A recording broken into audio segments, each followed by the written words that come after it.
Only নামাজি হয়ে জান্নাতে যাওয়া যায়, তাহলে সর্বপ্রথম শয়তান নামাজের দাবি করে সে জান্নাতে যাওয়ার দাবি করবে আল্লাহর কাছে যে আমি নামাজি সব থেকে বড়।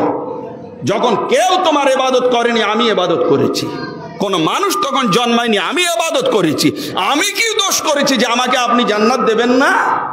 তখন আল্লাহ পাক বলবেন, একটাই দোষ তুমি করছো, তুমি নামাজ পড়ছো, তোমার তসবিহ আছে, তোমার জিকির আছে, আমার প্রতি তোমার মোহাব্বত আছে, কিন্তু তোমার দোষটা সেটা নয়। তোমার দোষটা এটা যে আমি যাকে মোহাব্বত করি সেই বান্দাকে তুমি মোহাব্বত করো না। কে? তিনি হলেন আদম আলাইহিস সালাম। তো আল্লাহ রাব্বুল আলামিন দেখাচ্ছেন যে তুমি নামাজ পড়ো, তুমি রোজা রাখো, তুমি হজ করো, তুমি যাকাত দাও, তুমি নফল পড়ো, তুমি তাহাজ্জুদ পড়ো, তুমি তাসবিহ পড়ো, যাবতীয় সবকিছু করো, কিন্তু আমার ওলি আল্লাহর সাথে সংযুক্ত হয়ে করবে, তাহলে তোমার এগুলো কবুল হবে। আর যদি না করো তাহলে এগুলো তোমার মুখে মারা হবে। তাহলে বোঝা গেল যে খালি নামাজ কেবলমাত্র ইসলামের চ্যাপ্টার নয়। ইসলামের চ্যাপ্টার নামাজ, রোজা, হজ, যাকাতের পরে। নবীকে মানা ফরজ, আপনার পরে নয়, এটা আগে।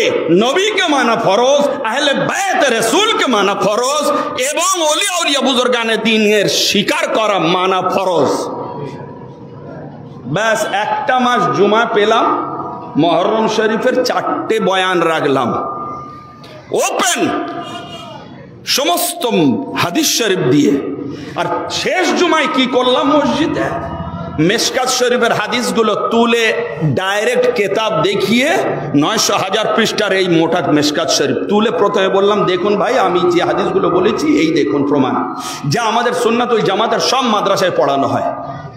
আপনারা এটা নিয়ে যেতে পারেন, যত এলাকায় মাদ্রাসা রয়েছে আপনি টেস্ট করে দেখতে পারেন ওলামাদের। ভাই, একটা কথা, আমার তো কেউ প্রতিবাদ করলো না, কিন্তু কানা ঘুষে কি শুনছি যেন উনি শিয়া। বাস ফাইনাল ফতোয়া দিয়ে দিল উনি শিয়া। তা আমি তখন বললাম, ভাই যদি শিয়া হয় তো আল্লাহ মোহাব্বত করতে স্বয়ং কোরআনে বলেছেন, তাহলে আল্লাহর উপরে ফতোয়াটা লাগাও।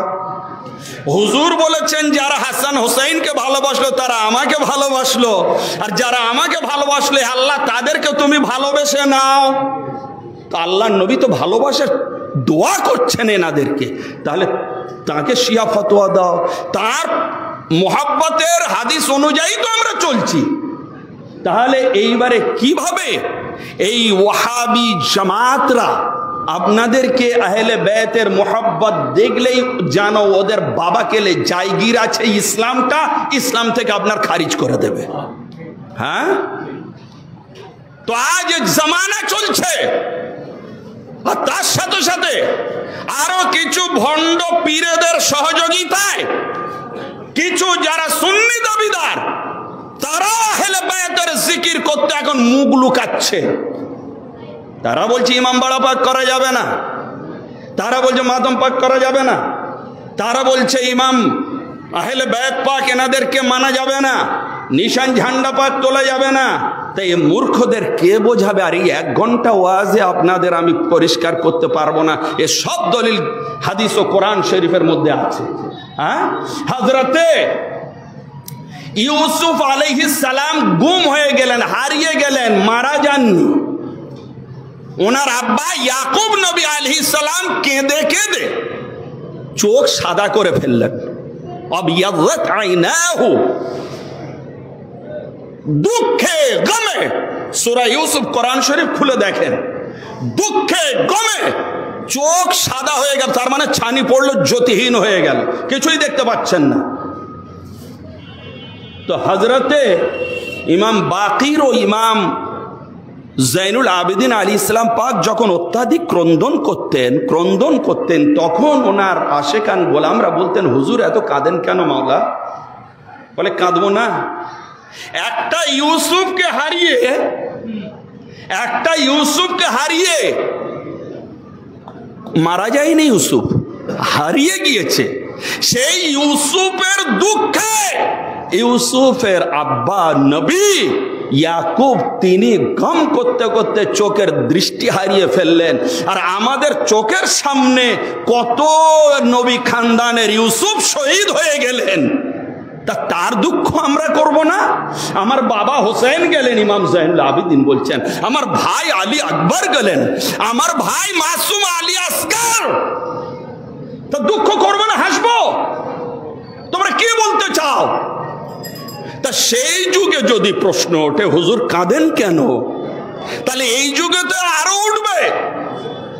এ তো পুরোপুরি 73 ফেরকার কন্ট্রোলে চলছে এ যুগ। তো সেই অবস্থায় আপনারা দিশাহীন হবেন না, চর্চাটা রাখুন, পড়াশোনা করুন, দলিল প্রমাণ সহ কথাবার্তা বলুন, মসজিদে মসজিদে যান, নামাজ পড়ুন, আর ইমামদেরকে চার্জ করুন যে ভাই আমরা যে আকীদা মানি আহলে সুন্নাতুল জামাত অনুযায়ী, তুমি যে মত হও না কেন, আমি তোমাদের চাঁদা দিই, টাকা পয়সা দিই, তুমি আমাদের হয়ে এই হাদিসগুলো বলবে। যদি এই চার্জ করেন তাহলে কিন্তু আস্তে আস্তে সমাজটা পরিবর্তন হতে পারে। হ্যাঁ, তো আজ এই ওলিয়া উলিয়া বুজুর্গানে দিন আমাদের তো সৌভাগ্য, আমরা খালি ওলি আল্লাহ পাইনি, আমরা খালি পীর মুর্শিদ পাইনি, আমরা সর্বপ্রথম আমাদের মুর্শিদের পরিচয় কি, আমাদের গুরুর পরিচয় কি, আমাদের পীরের পরিচয়টা কি? আমাদের মুর্শিদ, আমাদের গুরু, আমাদের পীরের পরিচয় হচ্ছে আওলাদে রাসূল, আহলে বাইত রাসূল, নবী ঘরানা, আওলাদে হাসান ও হোসেন, আওলাদে আলী ও ফাতিমা আলাইহিমুস সালাম। এনারা নূরে নজরে গৌসে পাক, মাহবুবে সুবহানি, কুতুবে রব্বানি, হুজুর গৌসে পাকের আওলাদ। হ্যাঁ, এইটাই সৌভাগ্য। এনাদের পদধূলি খিদমত করা ইহকাল ও পরকালের জন্য নাজাতের ওসিলা। সেই জন্য ইমাম শাফি রাহমাতুল্লাহ আলাইহি তার কিতাবের মধ্যে, কসিদার মধ্যে, যখন ওনার উপরে হামলা হলো যে ইনি শিয়া হয়ে গিয়েছে, মহব্বত করতেন অত্যাধিক। শুনে নেন, 4 ইমামের এক ইমাম হচ্ছেন ইমাম শাফি, এগুলো নলেজে আনুন। তো উনার মহব্বত দেখে আজ থেকে 1200 বছর পূর্বে, 1200 1200 বছর পূর্বে, আর আমরা এখন 1200 বছর পিছনে, তাহলে তখন ওনাকে কি বলা হলো? যে শাফি, ইমাম শাফি উনি শিয়া হয়ে গিয়েছে, রাবজি হয়ে গিয়েছে, কিন্তু উনি প্রত্যেক মানুষকে জিজ্ঞেস করুন, উনি সুন্নাতুল জামাতের 4 ইমামের এক ইমাম। বড় ইমাম আমাদের আজম আবু হানিফা, দ্বিতীয় ইমাম হচ্ছেন ইমাম শাফি আলী রহমান মালিকে হাম্বলি, তারপরে ওনাকে পর্যন্ত শিয়া ও রাবজি বলা হলো। তখন উনি কি করলেন যে এদের জবাব দিতে হবে।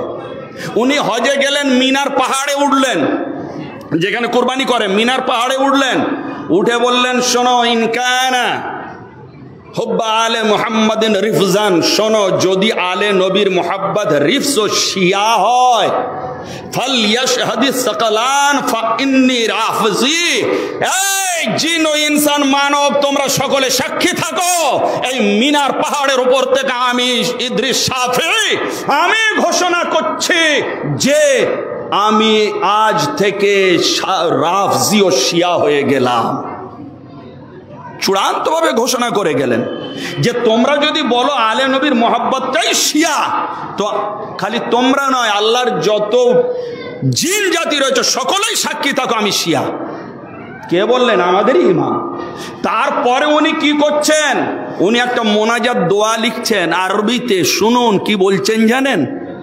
যে আলুন নবী জরিয়াতি অহুম ইলাইহি ওয়াসিলাতি আরজু বিহিম ইউতা গাদান বিয়াদিল ইয়ামিন সাহিফাতি, যে শোনো, যে আরজু আমি আশা করছি, বিহিম ওনাদের ওসিলায়, কি আলে নবী আহলে বাইত পাকের ওসিলায় আমি এই আল্লাহর কাছে কামনা করছি। এত বড় আলেম, এত বড় আলেম, এত বড় ইমাম, উনি বলছেন আরজু বিহিম ইতাকাদান বিয়াদিল ইয়ামিন সাহিফাতি আলুন নবী জরিয়াতি ওহুম ইলাইহি ওয়াসিলাতি, আলে নবী আমার জরিয়ায়ে নাজাত, আল্লাহর কাছে আমার বাঁচার জন্য এনার হচ্ছেন ওসিলা। এবং আমি শাফি আমি দোয়া করছি আল্লাহর কাছে যে এনাদের ওসিলায় আল্লাহ আমাকে ডান হাতে আগামী কাল কিয়ামতের দিন আমল নামাটা তুলে দেবে। মৌলবী না কেউ উনি, কোনো মসজিদের মৌলবী না, কোনো মসজিদের ইমাম নয়, কোনো মাদ্রাসার মৌলবী নয় উনি। হ্যাঁ, ওনার মান্যওয়ালা মাসলাকের বড় বড় আলেম মুহাদ্দিস মৌলবী হয়েছে, তারা নিজেদেরকে শাফি বলে। এই ইমাম উনি বলছেন আমি আর কিছু চাই না আল্লাহর কাছে। কি চাচ্ছি? যে আহলে নবী আহলে বায়াতের ওসিলায় আল্লাহ আমাকে ডান হাতে আমলনামা দেবে। তাহলে বলুন এবারে ভুল? শিয়া ইসলাম থেকে খারিজ? যে বলতে আসবে তাকেই বলে দেবেন বাবু এই প্রমাণগুলো তুমি দেখে নাও, তুমি বিচার করো, হয়তো আল্লাহ আপনার জন্য ওকে হেদায়েতও দিয়ে দিতে পারে, হেদায়েত দিয়ে দিতে পারে, হয়তো পড়েছে জানে না। তো এইবারে আসুন যে আজ সেই দরবার আমরা পেয়েছি আহলে বায়াত পাকের দরবার। আজ আমি আমার হুজুর পাক এনাদের শান সম্বন্ধে কয়েকটা কথা বলবো।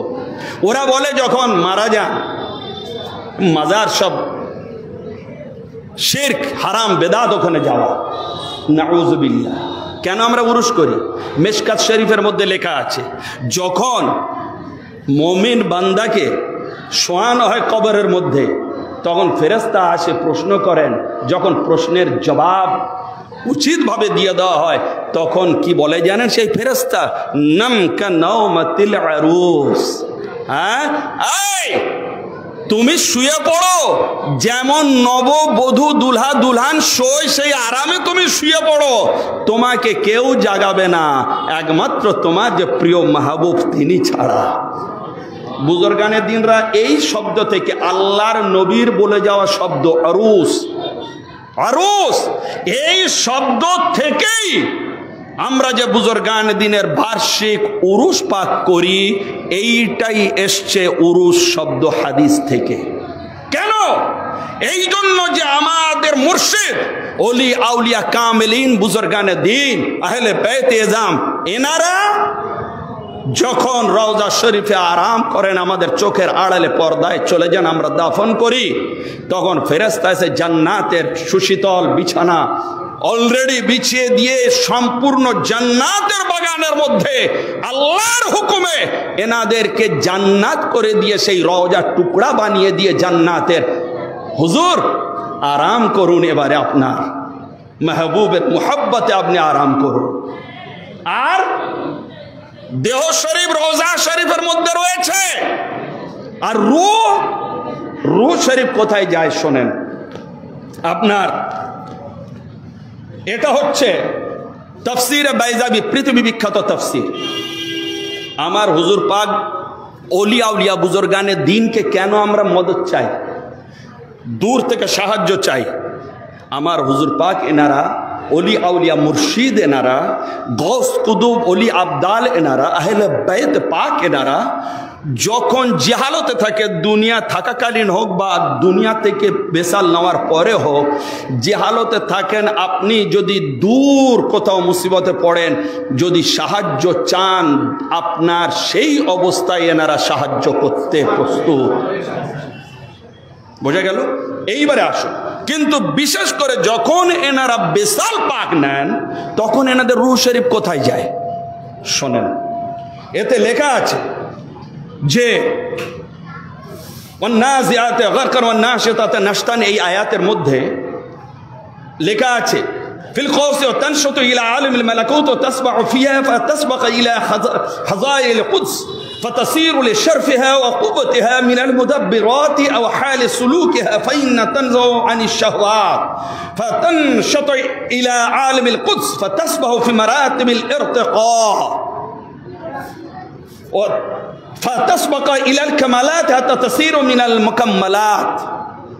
কি এসছে যে যখন এনারা বেসালে হক নেন, এনাদের রূহ শরীফ যখন ফেরেশতা নিয়ে নেন তখন এনাদের রূহ হাজারে কুদস আল্লাহর নৈকট্যতায় পৌঁছে যায়।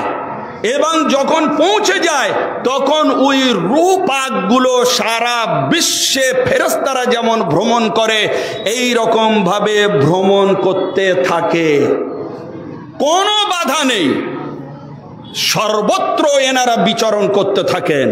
আর ওই বিচরণের মধ্যে আপনার আস্তে আস্তে এনারা যখন আল্লাহ পাকের অতি নিকট থেকে আরো নিকটে পৌঁছে যান, এমনি তো বেসালে হক এই জন্য বলা হয় এনারা আল্লাহর সাথে মিলিত হন, এই জন্য বেসালে হক বলা হয়। বেসাল মানে মিলন। তা যখন এনাদের রূহ শরীফ আল্লাহ পাকের সাথে মিলন ঘটে তখন এনাদের অবস্থাটা কি হয় দেখেন, এনাদের তখন আল্লাহ রাব্বুল আলামিন শক্তি ক্ষমতা আরো বেশি করে দিয়ে দেন, যাতে করে দুনিয়ার মধ্যে বহু কার্যাদি এনাদের দ্বারা সমাপন করা হয়। তাফসীরে বাইজাপি আপনার পঞ্চম খণ্ড 171 পৃষ্ঠা মিসরের ছাপা। কিতাবটা কে লিখেছেন? আমাদের দরবার শরীফের বড় মাওলানা হুজুর মাওলা পাকের গোলাম ও খাদিম ও লেখক মাওলানা আবু তাহের আল কাদরি সাহেব রহমতুল্লাহ আলাইহি। এইবারে আসুন, রূহর বুলন্দি দেখুন। এনাদের এই জন্য আমরা বেসালে হক বলি যে আল্লাহর সাথে মিলিত হয়ে গেলেন। এইবারে অনেকে বলে যে মহিলাদের মাজার শরীফে আসা যাবে না, জিয়ারত করা যাবে না। এই কিতাবে লিখছেন উনি আপনার রদ্দুল মুহতার ফতোয়া শামির হাওয়ালা দিয়ে, ওয়াম্মা আলাল আসহা أن مذهبنا وهو قول القرخي وغيره من الرخصة في زيارة القبور ثابتة للرجال وللنساء جميعا فلا إشكال، وأما على غيره فكذلك يقول بالاستحباب لا إطلاق الصحاب। তার মানে বলছেন যে ইমাম কারখি উনি বলেছেন হানাফি মাযহাবের ফতোয়া শামির মধ্যে যে অনেকে মহিলাদের মাজার শরীফে আসাকে নাজায়েজ এবং মানা করে থাকে যে না এটা ঠিক নয়, মহিলারাও পাক পবিত্রতা পর্দার সাথে ইজ্জত আবরুর সাথে মাজার শরীফ জিয়ারত করতে আসতে অবশ্যই পারে, নিষেধ নেই। যারা নিষেধ করছে করুক। আমাদের দরবার শরীফের ফতোয়া স্বামী থেকে বড় মাওলানা সাহেব লিখে আমাদের দেখিয়ে দিয়ে গিয়েছেন, সেই কপি আমার কাছে আছে। এইবারে আসুন, তাহলে বোঝা গেল যে আরেকটা আমি দলিল দিই, জিয়ারত করা নিজের মুর্শিদের জন্য কি পুরুষ কি নারী রওজা শরীফ জিয়ারত করা বারহা। হযরত মা আয়েশা সিদ্দিকা রাদিয়াল্লাহু তাআলা আনহা ওনার হুজরা শরীফের মধ্যেই রাসূল পাকের রওজা শরীফ আপনার কি করা হলো, রওজা শরীফ হলো। ওনার আব্বা হযরত আবু বকর সিদ্দিকের হলো, তারপরে হযরত ওমর ফারুকের হলো। উনি কি করতেন, যখন হযরত ওমরের ওখানে যখন দাফন হয়নি উনি তখন বিনা ওড়নায় জিয়ারত করতেন রওজা শরীফ। জিজ্ঞাসা এইবারে কিছুদিন পরে যখন ওখানে হযরত আবু বকর হযরত ওমর ফারুকের দাফন করা হলো তখন কি হলো জানেন, উনি ভালো করে ওড়না গায়ে দিয়ে জিয়ারতে আসছেন, নিজের ঘর, যদিও নিজের ঘর। তো জিজ্ঞাসা করা হলো, মিশকাত শরীফের মধ্যে আছে এবং আমি হায়াতুন নবী ওয়ালি কিতাব লিখেছি, আপনাদের এই স্টলে পাওয়া যায়, আপনারা দেখবেন পড়বেন, হায়াতুন নবী ওয়ালি। তো ওনাকে জিজ্ঞাসা করা হলো কি ব্যাপারে, এতদিন তো আপনি অন্য গায়ে দেন না, আজকের গায়ে দিচ্ছেন হযরত ওমরের ইন্তেকালের পরে? বলে এই জন্য গায়ে দিইনি, প্রথম জন্য উনি হচ্ছেন নবী, আমার স্বামী, স্বামীর কাছে পর্দা লাগে না।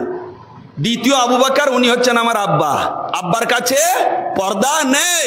তৃতীয় হচ্ছেন হযরত ওমর, উনি হচ্ছেন গায়ের, হ্যাঁ উনি মুহররম। সুতরাং আপনার ওনার থেকে আমার পর্দা করতে হবে যে উনি অপর। তো সুতরাং যারা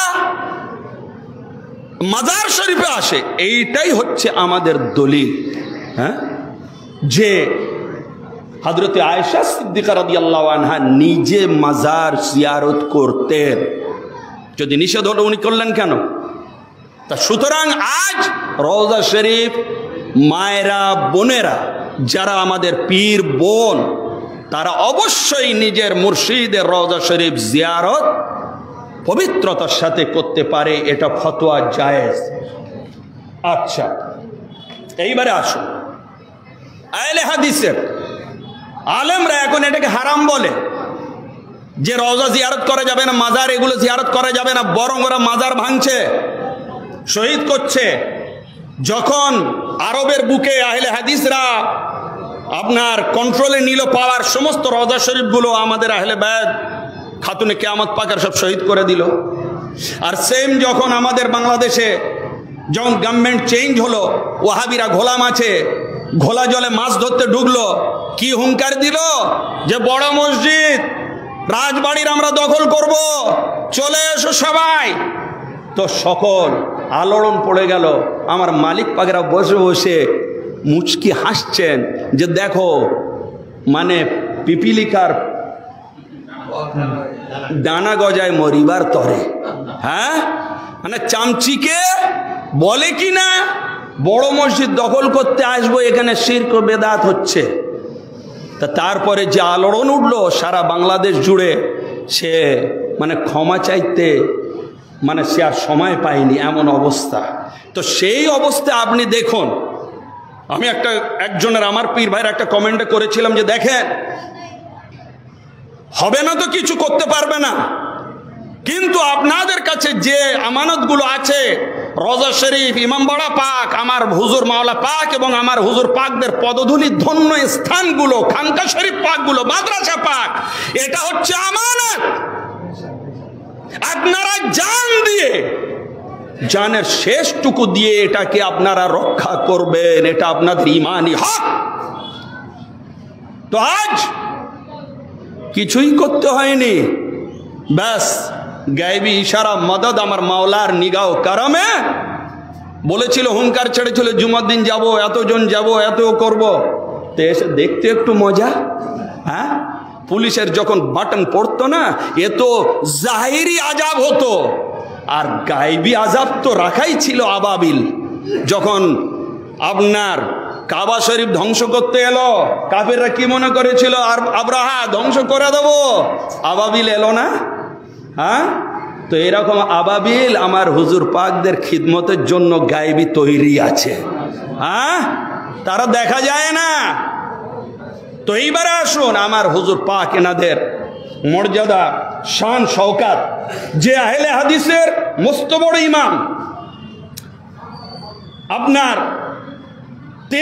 তিনি বলছেন, ইমাম আহলে হাদিস আবু বকর ইবনে খুজাইমা, তিনি বলছেন যে মুসা, বর্ণনাকারী বলছেন আবু বকর ইবনে খুজাইমা ও কোথায় গেল না, ও হযরতে আলী ইবনে মুসা রেজা আলাইহিস সালাম পাকের রওজা শরীফ জিয়ারতে গেল। বলে এই অবস্থায় আমি কি দেখলাম, ইবনে খুজাইমা লিতিলকাল বুকাত তাওয়াযাহু লাহা ওয়া তাদাররহু ইনদাহা মা তাহায়্যারনা। ওই আহলে হাদিস, ওই ওয়াহাবি ইমাম ওই মাজার শরীফের ধারে গিয়ে এত বিনীত মোহাব্বত ও তাজিম করলো যে আমরা যারা রয়েছি মাজার ভালোবাসি, আমরা দেখে অবাক হয়ে গেলাম যে এরা হারাম বলে, কিন্তু যখন রওজা শরীফে এলো 12 ইমামের এক ইমাম, এত আদব, এত আদব। এইবারে আসুন, আপনার হযরতে মাজার শরীফের একটা ফায়েজের কথা বলি, যে মাজার শরীফে এলে কি ফায়েজ হাসিল হয়। মাজার শরীফে এলে কি ফায়েজ হাসিল হয় দেখেন। হযরতে ইমাম শাফি রহমাতুল্লাহ আলাইহি উনি নিজে বলছেন, শুনুন, আগে পড়ি। ইবনে হাজার আল মক্কি खैरुल हिसान में लिखता है, लम यजिल उलमा व जुल हाजात यज़ुरून क़ब्र अबी हनीफ़ा व यतवस्सलून बिही फ़ी क़ज़ा'i हवाइजिहिम व यरौन नहज ज़ालिक मिनहुम अश-शाफ़िई लम्मा कान बिबगदाद फ़इन्नहु जाअ अन्नहु क़ाल इन्नी ला अतबर्रकु बिअबी हनीफ़ा व अजू इला क़ब्रिही ज़ाइरन फ़इज़ा अरज़तु लहु ली हाजतुन सल्लैतु रकातैन व जिअतु इला क़ब्रिही व सअलतुल्लाह तआला अल हाजा इंदहु फमा तबअद अन्नी हत्ता तक़दा। खैरुल हसान तबअ मिस्र 69 पेज नंबर। কি বলছেন ইমাম শাফি? এতে লেখা আছে ইমাম শাফি যখন বাগদাদ শরীফে থাকতেন তখন উনি বলছেন আমার যদি কোনো মুসিবত আসতো, হাজত আসতো, অসুবিধায় পড়ে যেতাম, এত বড় ইমাম ওলি আল্লাহ তিনি বলছেন আমি ইমাম আজম আবু হানিফার রওজার কাছে চলে যেতাম, আর রওজা শরীফের কাছে গিয়ে ওনার যে মসজিদ আছে মসজিদে 2 রাকাত নামাজ পড়তাম। 2 রাকাত নামাজ পড়ে আমি ইমাম আজম আবু হানিফার কবর জিয়ারত করে ওনার ওসিলায় দোয়া চাইতাম, এবং সাথে সাথে আল্লাহ রাব্বুল আলামিন ওনার রওজা ও ইমাম আজম আবু হানিফার বরকতে আমার হাজত পূর্ণ করে দিতেন, মুসিবত দূর করে দিতেন। কে বলছেন? জগতের 2 ইমামের কাজ দেখুন। যদি শিরক হয়, নাজায়েজ হয়, ইমাম শাফি এসে কবরের ধারে দোয়া করবেন 2 রাকাত নামাজ পড়ে? হ্যাঁ, আর কার কাছে? ইমাম আজম আবু হানিফার কাছে। আরো শুনে নেন, কেতাবের মধ্যে লেখা আছে ইমাম শাফি ওনাদের নামাজ পড়ার নিয়ম হচ্ছে আল্লাহু আকবার বুকে হাত বাঁধা। উনি কি করতেন? আল্লাহু আকবার বলে নাভির নিচে হাত বাঁধতেন। ওনার শাগরেদ জিজ্ঞাসা করলো, হুজুর আপনি কি করছেন? আপনি আপনার তাহরিমা বুকে বাঁধছেন কেন? নাভির নিচে বাঁধছেন কেন? বুকে না বেঁধে? আপনার মশলা তো এটা। হানাফিরা তো নাভির নিচে বাঁধে, আপনি ছেড়ে দিয়ে বুক নাভির বলে এই জন্য করলাম যে দেখছো না কবরে কে শুয়ে আছে, ওনার মশলা হচ্ছে এইটা যে নেভির নিচে বাঁধা। ওনার আদবের জন্য আমি আমার মশলাটা ছেড়ে দিয়ে ওনার মশলার উপরে আমল করেছি।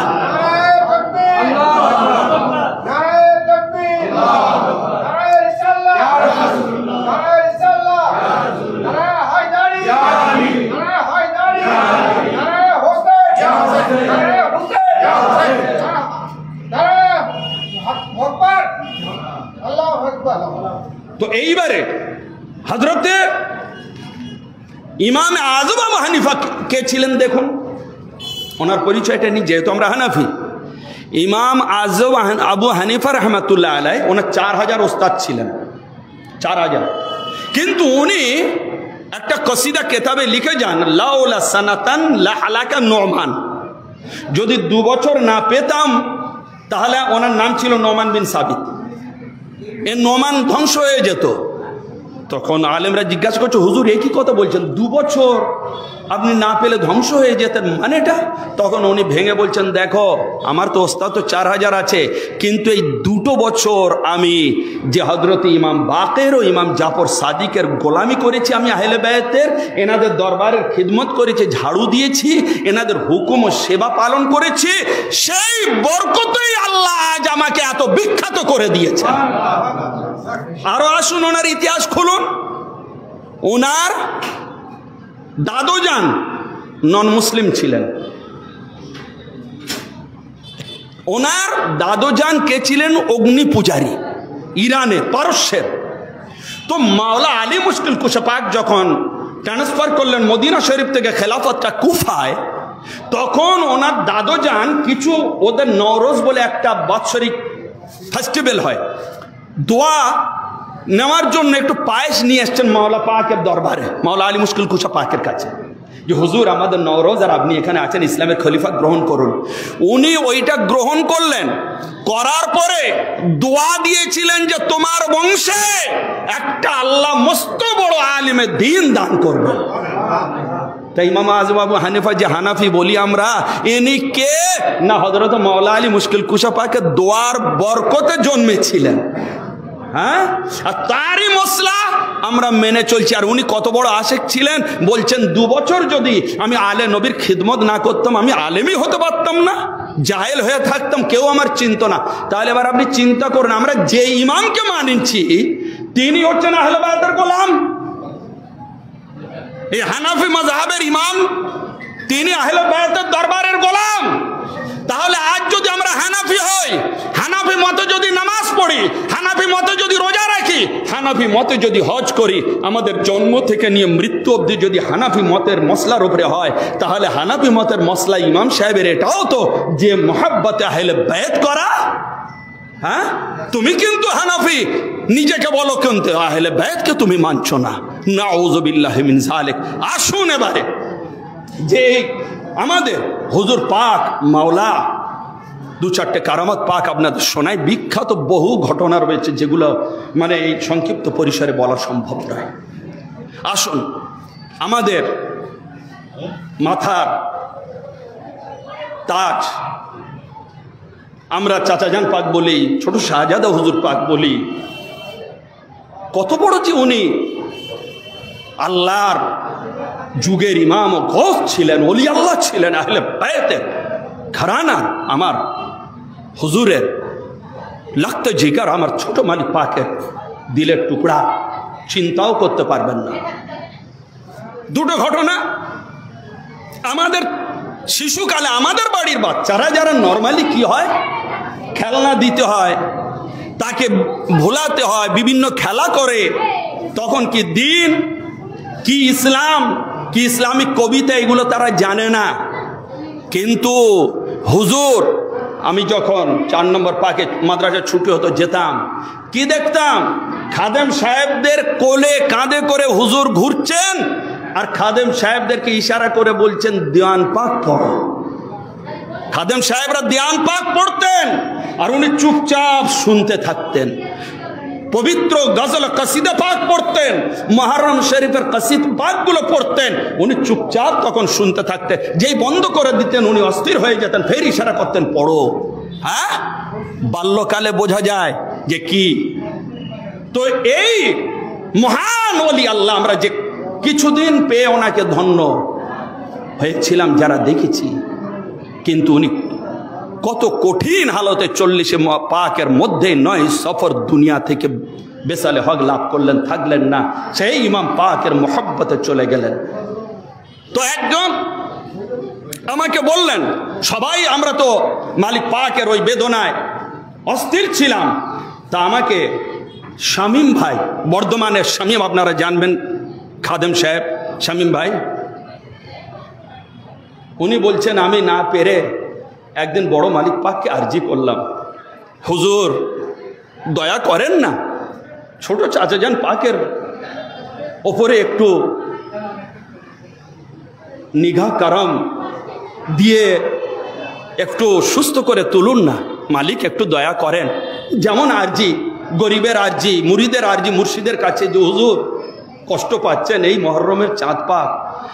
তখন উনি বলছেন যে বড় মালিক পাক আমাকে ব্যথিত স্বরে বলছেন যে শামীম, তুমি জানো না, ছোট চাচা যান, ছোট বাবু বলতেন, আব্বা হুজুরকে আমাদের ছোট হুজুর পাককেও ছোট বাবু বলতেন, শাহজাদা মালিক পাক ছোট বাবু বলতেন, যে জানো উনি না বেশি দিন থাকতে চাচ্ছেন না দুনিয়ায়। বড় মালিক পাক বললেন যে চাচাজান পাক বেশি দিন দুনিয়ায় থাকতে চাচ্ছেনই না, ওনাকে রাখা যাবে না, উনি নিজে থেকেই চলে যেতে চাচ্ছেন।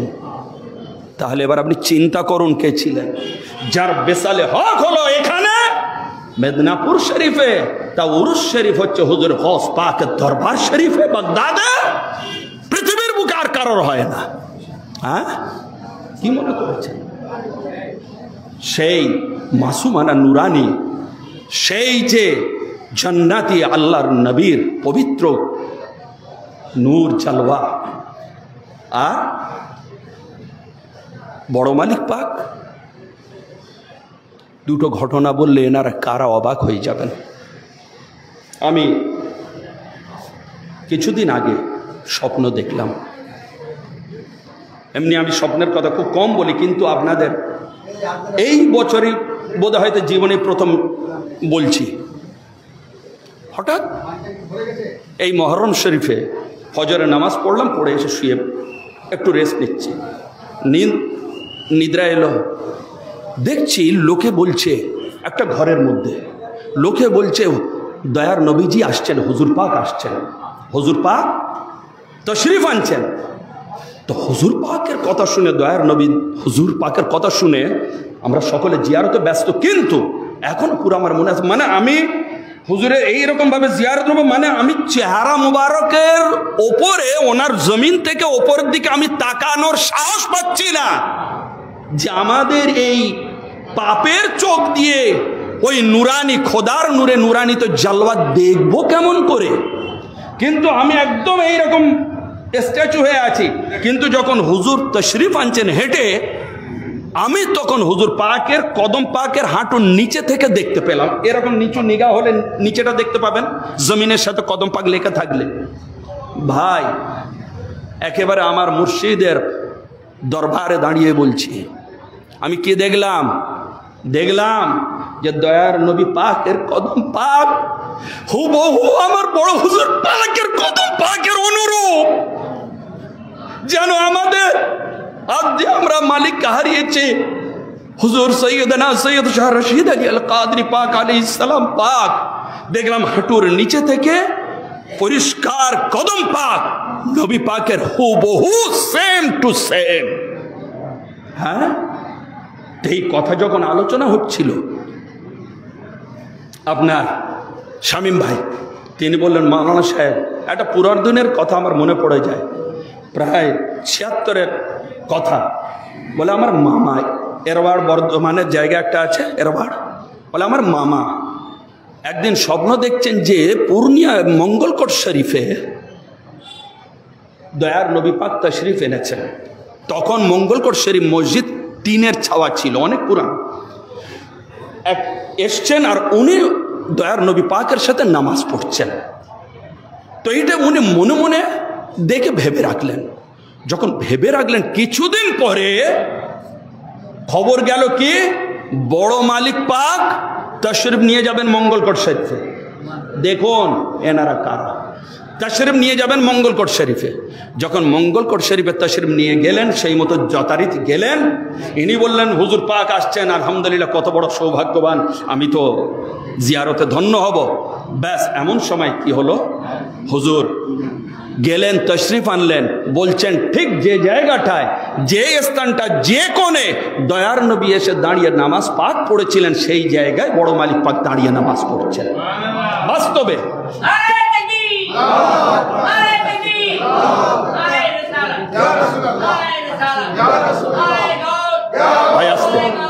আস্তে এইবারে কি হলো, এমন সময় ইনি বলছেন আমি হুজুর পাকের পিছনে দাঁড়িয়েছি। এমন সময় দেখছি দয়ার নবী পাকের যে কদম পাকের, আমার টাইম শেষ হয়ে গেছে ভাই, অবশ্যই ছেড়ে দিচ্ছি, চুপ থাকাটা আদব।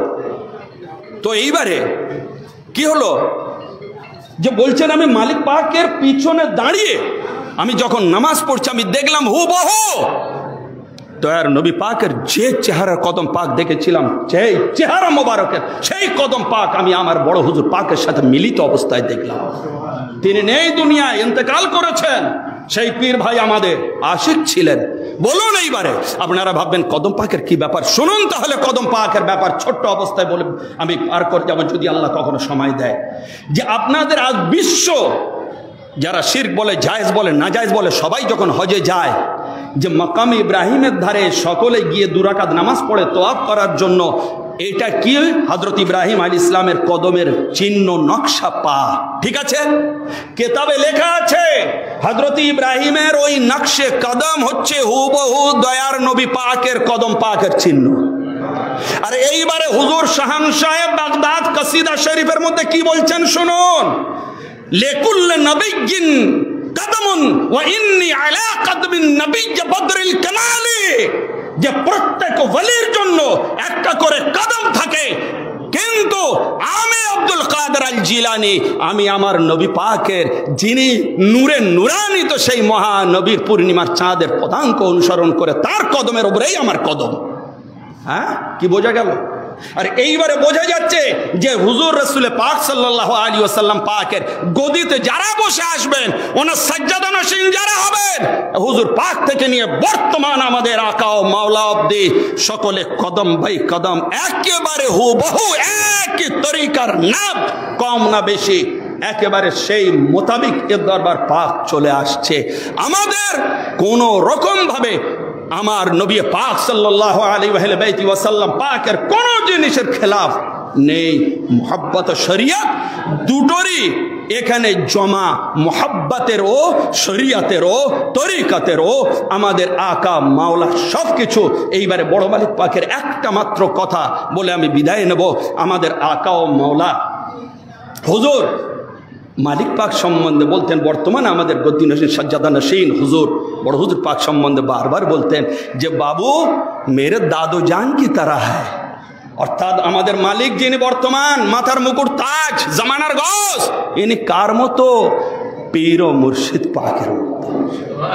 পীর ও মুর্শিদ পাক সৈয়দনা ওমাল জান ইমামানা গাউসনা গায়াসনা সৈয়দনা সৈয়দ শাহ ইরশাদ আলী আল কাদরি পাক আলাইহিস সালাম পাকের মতো। কার জবান দ্বারা বারবার আমি শুনেছি, আমার কেতাবে নাজাতে তরিতেও লিখেছি, যখন আমার মাওলা নিয়ে যেতেন এই গোলামকে কদম পাক সাথে রাখতেন, পূর্ণিয়া শরীফে যাতায়াত করতাম, হাত ধরে চলতেন মালিক পাক বর্তমান আকা ও মাওলা হুজুর পাক যিনি আগামী দিনের কস ও ইমাম হবেন, ওনার গতিতে বসবেন, বারবার বলতেন বাবু মেরে দাদু জান কি তারা হ্যাঁ।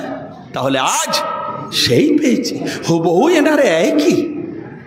হ্যাঁ, এনাদের কদম, এনাদের নূর, এনাদের জলওয়া, এনাদের ইজ্জত, এনাদের সম্মান, সব কিছু এনাদের সম্মান মানুষ ধরাধামের উপরে কি করে? কিছুই করতে পারে না। এনাদের সম্মান আল্লাহর কাছে যা তা পৃথিবীর বুকে কেউ জানতে পারে না। কিয়ামতের দিন এনাদের সম্মান কতটা সেটা তখনই পরিষ্কার হবে।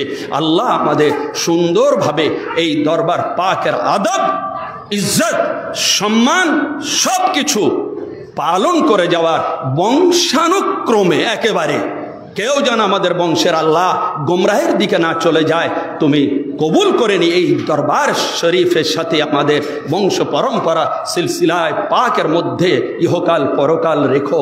আমিন আমিন আমিন। ওয়াখির দাওয়ানা আনিল হামদুলিল্লাহি রাব্বিল আলামিন।